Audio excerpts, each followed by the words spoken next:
तो दोस्तों आप सभी का स्वागत है डीके जनरल स्टडीज़ में।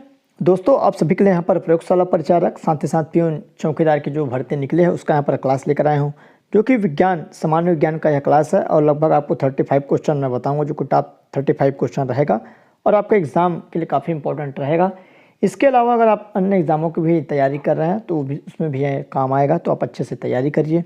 इससे पहले मैं यहाँ पर बहुत सारे क्लास लगभग करा चुका हूँ, लगभग 32 क्लास यहाँ पर करा चुका हूँ प्रयोगशाला परिचारक प्यून इत्यादि का। तो अलग से मैं प्लेलिस्ट बना दिया हूँ, प्लेलिस्ट में जाकर सारी क्लासेस दे सकते हैं।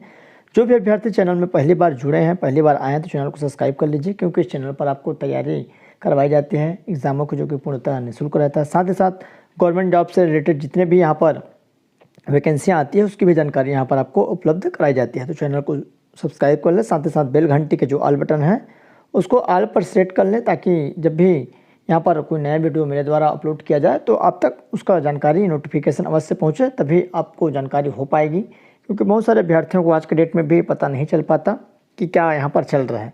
तो चलिए जल्दी से यहाँ पर स्टार्ट करते हैं। साथ ही साथ अपने दोस्तों के साथ शेयर कर दीजिएगा और लाइक करना ना भूलिएगा। तो चलिए यहाँ पर सामान्य विज्ञान का क्लास है जो कि काफ़ी इंपॉर्टेंट रहेगा। सबसे पहले यहाँ पर जो प्रश्न है, उत्तर दर्पण से बना प्रतिबिंब होता है सदैव।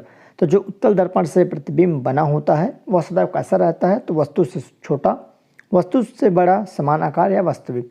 तो इसका राइट आंसर यहाँ पर आ हो जाएगा, वस्तु से छोटा रहता है। जो उत्तल दर्पण में बना प्रतिबिंब कैसा रहता है? वस्तु से छोटा।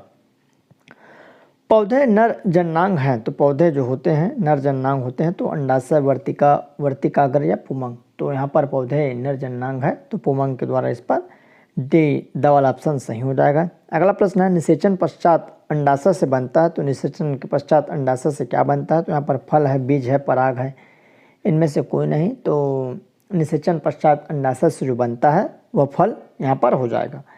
अगला क्वेश्चन है, पुष्प में नर जननांग है। तो यहाँ पर देख सकते हैं पुष्प जो होता है उसमें नर जननांग क्या रहता है? तो जायांग है, पुंकेसर है, अंडाशय है, परागकोश। तो यहाँ पर देख सकते हैं जो पुष्प में नर जननांग होता है वह क्या रहता है? यहाँ पर पुंकेसर। तो ब वाला ऑप्शन सही हो जाएगा। अगला है, मनुष्य की कोशिकाओं में गुणसूत्रों की संख्या कितनी होती है? तो मनुष्य की जो कोशिका है वहाँ पर गुणसूत्रों की संख्या तो 64 है, 46 है, 48 है, 44 है। तो यहाँ पर देख सकते हैं मनुष्य की जो कोशिकाएं हैं वहाँ पर 46 गुणसूत्र होते हैं। तो ब वाला ऑप्शन सही हो जाएगा। अगला प्रश्न है, मुकुलन है। तो यहाँ पर मुकुलन क्या होती है? तो अबीमा है, पैरामीशियम है, हाइड्रा है, मलेरिया परजीवी। तो मुकुलन क्या होती है? तो इसका राइट आंसर यहाँ पर सही हो जाएगा, हाइड्रा। दोस्तों जो भी अभ्यर्थी को प्रयोगशाला परिचारक का यहाँ पर मॉडल गेसिंग पेपर लेना होगा, या प्यून चौकीदार या स्वीपर, जिसका भी आपको मॉडल गेसिंग पेपर लेना होगा, तो मेरे को व्हाट्सअप कर सकते हो। व्हाट्सअप नंबर है 7828253841 पर आपको व्हाट्सअप करना है। और जिसको लेना होगा, जो ईमानदारी से तैयारी कर रहे हैं, वही यहाँ पर मैसेज करिएगा। उनके लिए यहाँ पर बेहतरीन मॉडल गेसिंग पेपर बनाया हूँ, जिसमें प्रयोगशाला परिचारक का आपको 15 मॉडल गेसिंग पेपर देखने को मिलेगा, जैसा सिलेबस वाइज रहेगा। साथ ही साथ प्यून का 20 मॉडल गेसिंग पेपर रहेगा, काफ़ी इंपॉर्टेंट रहेगा, आपके एग्जाम में आने लायक क्वेश्चन वहाँ पर सिलेक्ट किया गया है। चलिए आगे बढ़ते हैं। इसकी आकृति नाशपाती के समान होती है। तो किसकी आकृति नाशपाती के समान होती है? तो अंडवाहिनी, योनि, गर्भाशय या अंडाशय। तो इसका राइट आंसर यहाँ पर गर्भाशय हो जाएगा, जो कि नाशपाती के समान होती है। अगला है, अनुवांशिक का जनक कहा जाता है। इंपॉर्टेंट प्रश्न है, पूछा जा सकता है। अनुवांशिकी या अनुवांशिक का जनक किसे कहा जाता है? तो जोहान्सबर्ग है, या सटनसन, या मेंडल, या डार्विन। तो उसका राइट आंसर यहाँ पर मेंडल हो जाएगा, जो मुंडल को अनुवांशिकी का जनक कहा जाता है। तो सी वाला ऑप्शन यहाँ पर सही हो जाएगा। अगला है, मनुष्य के प्रत्येक कोशिका में गुणसूत्र पाए जाते हैं। तो मनुष्य के जो कोशिका है उनमें प्रत्येक में कितने गुणसूत्र यहाँ पर पाए जाते हैं? तो 13 जोड़ी है, 23 जोड़ी है, 46 जोड़ी या 22। तो मनुष्य के प्रत्येक कोशिका में यहाँ पर 23 जोड़ी मतलब 46 गुणसूत्र पाए जाते हैं। तो इसको आपको ध्यान रखना है। क्वेश्चन मतलब घुमा के भी पूछा जा सकता है, 23 जोड़ी या 46। तो इसको आपको ध्यान रखना है। अगला प्रश्न है, पुरुषों में लिंग गुणसूत्र होते हैं। तो पुरुष में जो लिंगों का गुणसूत्र क्या रहता है? तो XY है, XX, YY या X। तो इसका राइट आंसर यहाँ पर XY पुरुषों में लिंगों का यहाँ पर क्या होता है? गुणसूत्र। स्त्री में लिंग गुणसूत्र होते हैं। तो जो स्त्री में यहाँ पर जो लिंगों का गुणसूत्र है तो XY है, XX है, और यहाँ पर YY या X। तो B हो जाएगा XX। अगला, मेंडल ने अपना पहला प्रयोग किस लिए चुना था? ये भी क्वेश्चन इंपॉर्टेंट है। तो मेंडल ने अपना पहला जो प्रयोग है किस लिए? तो मधुमक्खी है, चूहा है, मटर है, टिड्डे। तो इम्पॉर्टेंट प्रश्न है। तो मटर के लिए सबसे पहले इसका चुनाव किया था किसने? मेंडल ने। अचार चटनी में सिरके के रूप में उपयोग होता है, तो अचार जो चटनी होता है उनमें सिरके के रूप में किसका उपयोग किया जाता है? तो एथिल अल्कोहल, एसिटिक अम्ल, मेथिल अल्कोहल या इनमें से कोई नहीं, तो उसका सही आंसर यहाँ पर एसिटिन अम्ल हो जाएगा। तो बी वाला ऑप्शन सही हो जाएगा। दोस्तों आप सभी के लिए जो भी अभ्यर्थी प्रयोगशाला प्रचारक की तैयारी कर रहे हैं उनके लिए यहाँ पर मैं 15 मॉडल गेसिंग पेपर लेकर आया हूँ, जो कि आंसर सहित आपको PDF मिलेगा, जो कि 15 बेहतरीन IMP मॉडल गेसिंग पेपर रहेगा। तो आपको उसके बारे में थोड़ा सा मैं बता दूं। प्रत्येक सेट में सिलेबस के अनुसार 100 प्रश्न रहेंगे, जैसा आपका एग्ज़ाम होना है, जैसे आपका एग्ज़ाम आता है और जैसे सिलेबस बना हुआ है, तो 100 प्रश्न पूछे जाएंगे। तो वैसे ही मैं 100 प्रश्न यहाँ पर बनाया हूँ। क्या क्या रहेगा चलिए मैं उसको आपको बता दूँ। सबसे पहले सामान्य विज्ञान के यहाँ पर टोटल 900 प्रश्न रहेंगे। जो एक सेट बना है उसमें 1 से लेकर 60 तक आपको विज्ञान के प्रश्न रहेंगे। विज्ञान के प्रश्न में आपके भौतिक रसायन मतलब भौतिक के प्रश्न, रसायन और जीव विज्ञानों का यहाँ पर प्रश्नों का संकलन देखने को मिलेगा, तो ये सब रहेंगे। उसके बाद सेकंड है भारत का भूगोल। आपके सिलेबस में तो भारत का भूगोल रहेगा, 10 प्रश्न रहेगा सभी सेटों में, तो टोटल 150 प्रश्न। उसके बाद छत्तीसगढ़ सामान्य ज्ञान के यहाँ पर प्रश्न रहेंगे और प्रत्येक सेट में आपको 20-20 प्रश्न देखने को मिलेगा। तो 15 सेट में यहाँ पर 20 प्रश्न, तो टोटल 300 प्रश्न रहेंगे। सभी IMP प्रश्न रहेगा आपके एग्ज़ाम में आने लायक।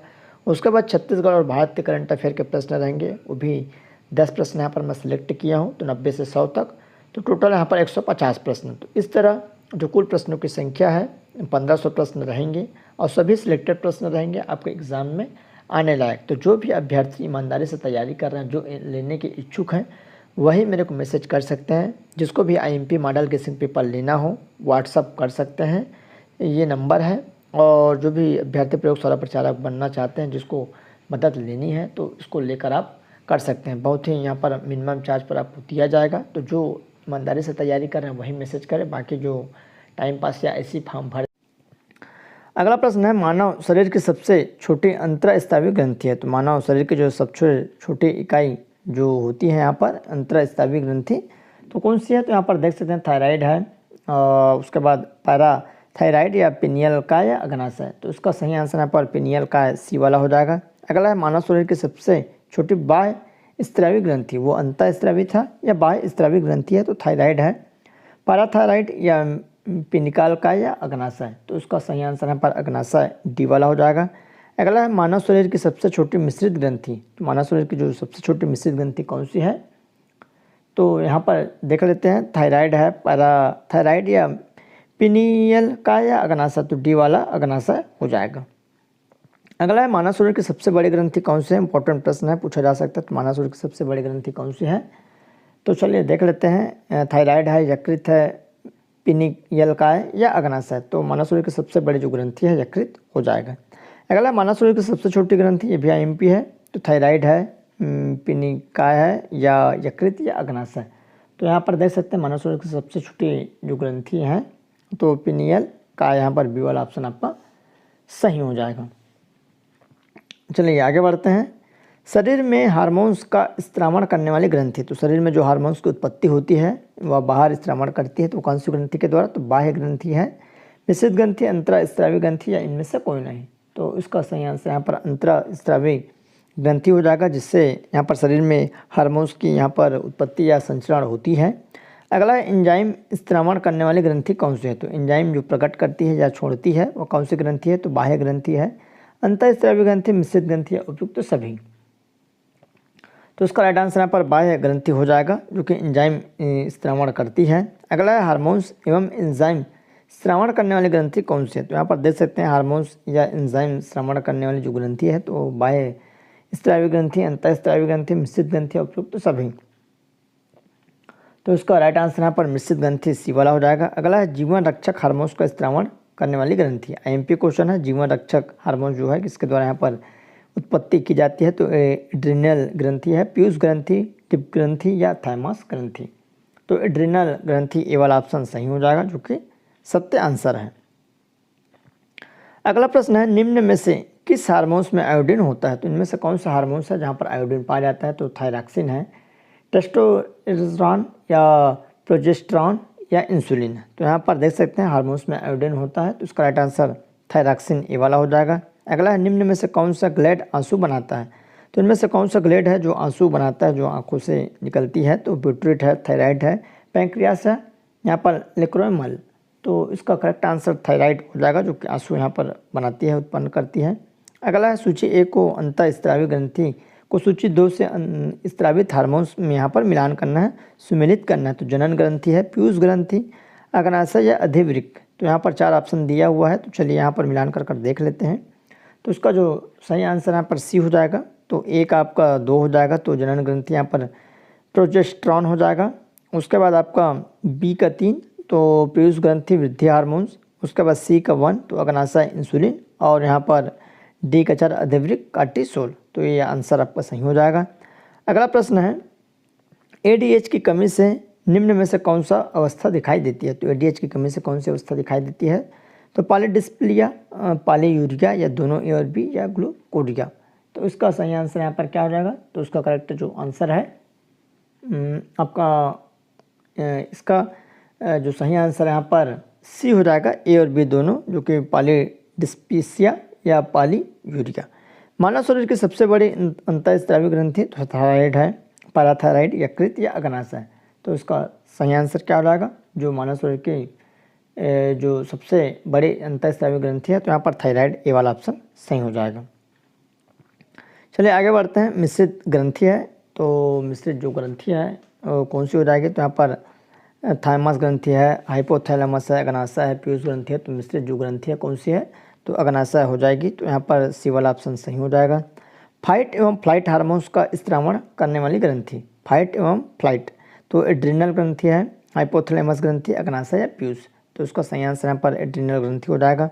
मास्टर ग्रंथि के नाम से जाना जाता है, तो मास्टर ग्रंथि के नाम से कौन सा यहाँ पर जाना जाता है? तो एड्रिनल ग्रंथि है, हाइपोथैलेमस ग्रंथि, अग्नाशय, पीयूष। ये एमपी है, चूँकि मास्टर ग्रंथि के नाम से यहाँ पर पीयूष ग्रंथि को जाना जाता है। इंपॉर्टेंट प्रश्न है। मानव में ताप नियंत्रण करने वाली ग्रंथि, ये भी क्वेश्चन आईएमपी है। तो एड्रिनल ग्रंथि है, हाइपोथैलेमस, अग्नाशय या पीयूष। तो मानव में ताप जो नियंत्रण करती है कौन सी ग्रंथि है? तो इसका सही आंसर यहाँ पर हाइपोथैलेमस हो जाएगा, बी वाला। अगला निम्नलिखित हार्मोन्स में से कौन सा एक स्त्रीलिंग हार्मोन्स है? तो कौन सा जो हार्मोन्स है स्त्रीलिंग है? तो एड्रोस्टेरॉन, टेस्टोस्टेरोन, या एस्ट्रोन, या थायरॉक्सिन। तो इसका सही आंसर यहाँ पर क्या हो जाएगा? तो कौन सी जो ग्रंथि है स्त्रीलिंग हार्मोन्स है? तो एस्ट्रोन, सी वाला ऑप्शन सही हो जाएगा। नेक्स्ट क्वेश्चन है निम्न में से किसकी कमी से मनुष्य में मधुमेह होता है? इंपॉर्टेंट प्रश्न है, पूछा जा सकता है। तो ग्लाइसिन है, हीमोग्लोबिन, हिस्टामिन या इंसुलिन। तो यहाँ पर इंसुलिन की जो कमी से यहाँ पर मधुमेह होती है, तो इसका सही आंसर यहाँ पर इंसुलिन हो जाएगा, डी वाला। अगला कौन सा हार्मोन्स लड़ो और उड़ो हार्मोन्स कहलाता है? आईएमपी है ये भी। इंसुलिन, एड्रेनल, या एस्ट्रोजन, या ऑक्सीटोसिन। तो कौन सा हार्मोन्स लड़ो और यहाँ पर उड़ो का जो एक नारा है देती है? तो उसका सही आंसर यहाँ पर एड्रेनलिन हो जाएगा। तो आपका बी वाला ऑप्शन सही हो जाएगा, जो कि एड्रेनलिन। अगला प्रश्न है आयोडीन युक्त नमक उपयोगी होता है क्योंकि? तो आयोडीन जो नमक है उपयोगी रहता है किस लिए? पाचन बढ़ाता है, रोगों के लिए प्रतिरोध वृद्धि करता है, थायराइड ग्रंथि का नियंत्रण करता है, और उपयुक्त सभी। तो उसका सही आंसर थायराइड ग्रंथि का नियंत्रण करता है। कौन सा? यहाँ पर आयोडयुक्त जो नमक है। तो इस तरह आप सभी के लिए लगभग 35 क्वेश्चन के आसपास विज्ञान के कंटिन्यू क्लास आते रहेगा। तो चैनल से जुड़े रहिए, सब्सक्राइब कर लीजिए। कुछ भी डाउट्स हो तो नीचे कमेंट